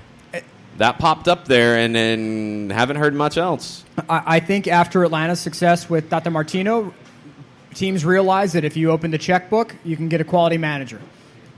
And one of the attractive things about MLS is that you have time to implement your project. Mm-hmm. And Almeida, I think, sees that up in San Jose, that, hey, we have a firm belief in what you're doing. Don't worry about any of these rumors. Don't worry about the naysayers. We will back you. Go out and do you. And as a manager, you get a situation where you have like Tata Martino, who said, hey, earlier in my career, I would have stayed at Atlanta for like 10 years. Yep. Because there was patience, there was financial backing. You knew exactly what you were going to get with the organization. You make that move to Liga MX, you could be out in 2 weeks, man. You don't know what's going to happen. True. So, but for Gallardo, in my opinion, I think there's nothing left for him in Argentina. I personally would have left after the Thunderdome of Thunderdomes. Yeah, he has went back to Thunderdome. That's never a good one. No, it's never good. You never go back into Thunderdome. No, never go back into Thunderdome. So I think La Liga would be a great place for him. I would love to see him in MLS. You better be ready to open up the checkbook for him, because you're going to be going against some of the bigger boys in La Liga, mm-hmm. who want to make a culture change and have a manager who can come in with an air of success. So I personally would not have stayed, but good for him. His teams are well drilled. They are fun to watch. What more do you want out of your manager than that? He's personally engaging. He seems like whenever you interview him, he seems to be a very good interview. So what more do you want from a guy? He's got the best result in league play so far this season when he took River to Racing, who won the league last year, and won 6-1 on the road.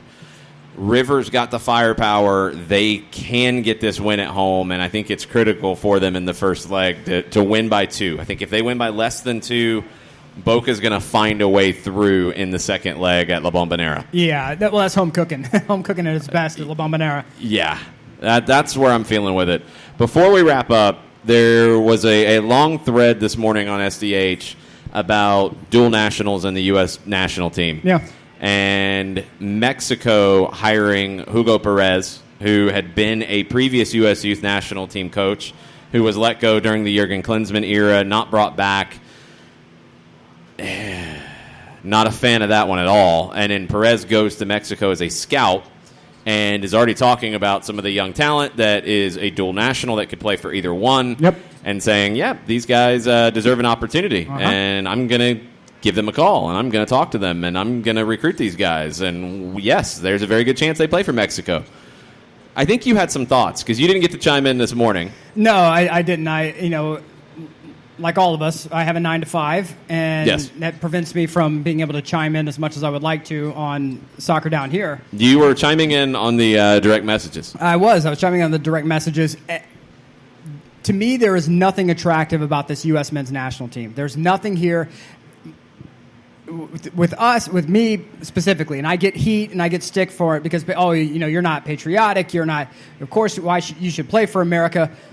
If my dear boy here, who also has dual national capabilities, had the skill and had the ability, and the Italian national team came calling and the U.S. men's national team came calling, I would send him to, I would say, if he asked me, now keep in mind it would be his choice, but if he were to ask me, Dad, what do you think?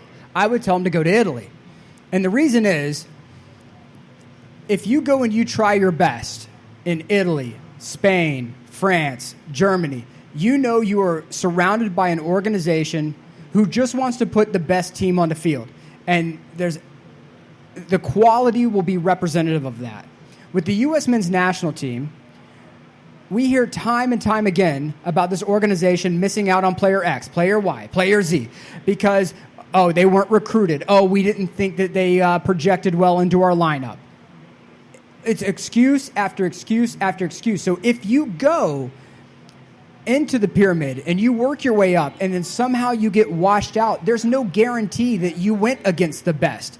You just went against the person who was a favorite of the coach at the time. You're trying to tell me that Will Trapp and Jossie Zardes are the best that America can offer at their respective positions? No, they're not. And say whatever you want about Berhalter. Berhalter's going to pick the guys he's comfortable with. Every manager picks certain players that they're comfortable with. But in these other countries that are developed, at least you know, dollars to donuts, this person is on my level or close to my level.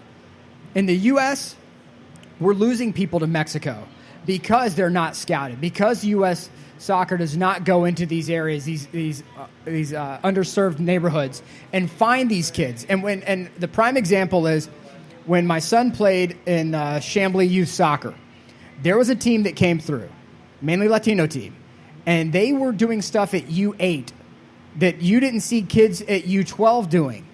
Ball possession, working it back to the keeper switching sides, running a press effectively, running offside trap. I mean, incredibly well coached.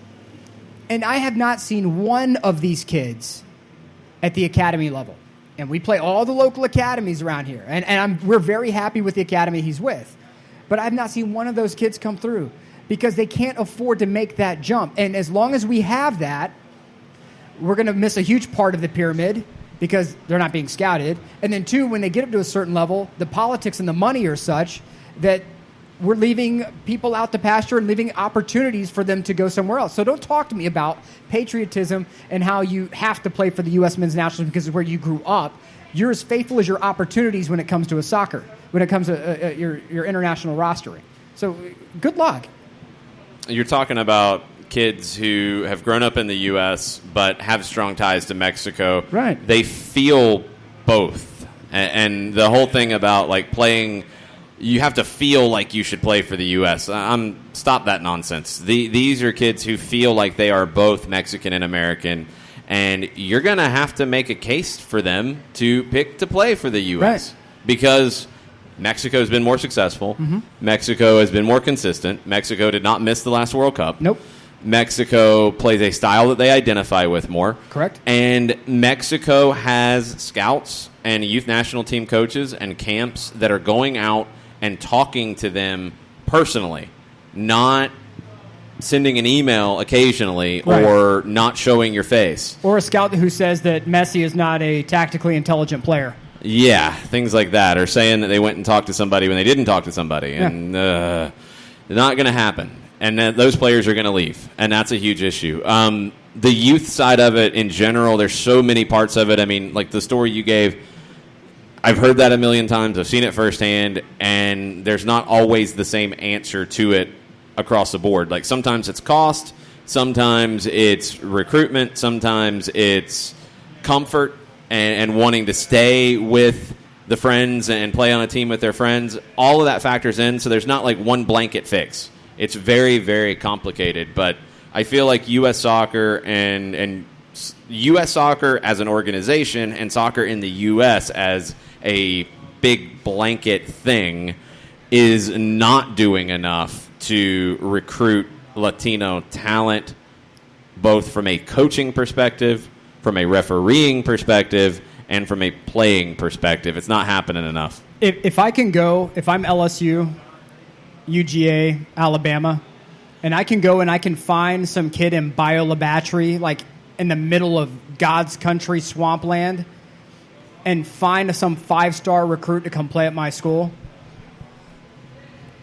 I should be able to go as any organization and look at that and say, what are these guys doing right when it comes to identifying talent? Yes, it's two completely different sports, but I need to figure out what they're doing right. How are you getting in touch with these guys? How are you staying in touch with these guys? How are you relationship building? What are the little things that you're doing that allow you to keep these kids on the line? Because they have a lot of options. And our guys typically have one, maybe two options. And on top of that, we need to figure out how to keep them in our system. What can we do? So just talk to them. Make phone calls. Invest in your scouting. Mm-hmm. And look, if you have some young guy, right, young Latino kid out in Southern California, right, and you're trying to recruit him, and you say, well, he grew up here in the U.S., he should be a part of the U.S. men's national team. If he has a younger sister, she probably had a quinceañera, right? They may be listening to music from Mexican music, and they may grow up culturally Mexican. It happens. There are people who grow up culturally Italian. And it's what happens. Why is it different?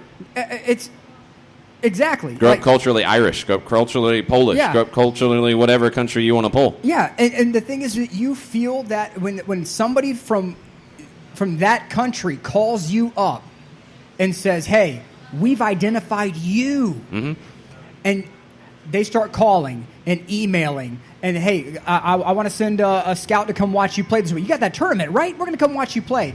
And then you can't even get an email back from the U.S. program, and yet you're telling me that I need to go wear a crest because of what? Reasons? Yeah. No, I go where I feel wanted. Exactly. And for people who say, well, you have to. Are you a dual citizen? Do you have dual citizenship eligibility? Can you go out with the right amount of money and get you a different color passport than the one you have now? If the answer is no, I'm sorry, you don't get it. If you can get that dual passport, if you can get that dual nationality, and the option is there, it means something. It has gravity to it. Yep. And that's why when Giuseppe Rossi made his choice and got massacred here stateside, I was 100% on board with it. Go ahead, my son. Go live the life that I have dreamed of since I was 5. Go for it. Never once did I dream, okay, I'll wear a U.S. men's national team kit. Not once. It was always the Azzurri. Always the Azzurri. And we're losing these kids because we're not recruiting. We're not recruiting. How many people grow up near Auburn with Auburn-loving fans, with Auburn-loving parents, and their kids go and play for Alabama? It happens. It happens. Was it Trey Mason? Yep. Did that happen? And you're telling me you can't flip these kids? Yeah. Go try. Yeah, go try. But you have to invest. The magical word is invest. You have to hire people like Hugo Perez, and you have to keep them when they identified talent, brought talent through, did a great job by everyone's account. Maybe Hugo Perez didn't just sit back and take what was given. Maybe he tried to push to make more change. Maybe he tried to do more, and that was part of the issue. But that's the problem, is you got to push to change this. It's got to be better, and hopefully U.S. Soccer can figure this out. We could talk about that for days and days and days and figure nothing out because it's U.S. Soccer, and it's what happens. Final update from Buenos Aires and getting ready for Boca River. The pitch looks good. Buses arrived. Everything's good. We are going to have a match tonight. There's been a lot of rain in Buenos Aires as of late. I think there was rain earlier today, a lot of rain last night. Pitch should be fine. It's one of the better ones in Argentina, so should be a classic of Super Clásicos tonight First leg of the Libertadores semifinal is going to kick off a little after 8:30. You can watch on BN Sports. You can watch with us here at the Brewhouse Cafe in Atlanta's little 5 Points 9 billion neighborhood. televisions. 9 billion 9 televisions. billion televisions in the building. That's right. And a lot of them are going to be on Boca and River tonight. All the power consumption. Fantastic menu, by the way. Also poker tonight. Ooh, poker. Get in and play some poker. Get your juice boxes on the game and then get your juice boxes on the table. Yes. We'll be back on Monday next week. That's the normal time slot for soccer over there, 6 to 8 on Mondays. We'll have a lot to talk about next week, recapping Decision Day in MLS, recapping Champions League matches tomorrow, recapping another weekend in league play all over the globe, recapping these Libertadores matches. So many different things to dig into next week. We'll be back on Monday here at the Brewhouse at 6 o'clock. Thanks, everybody, for listening. Mucha plata, y'all. Mucha euro, y'all.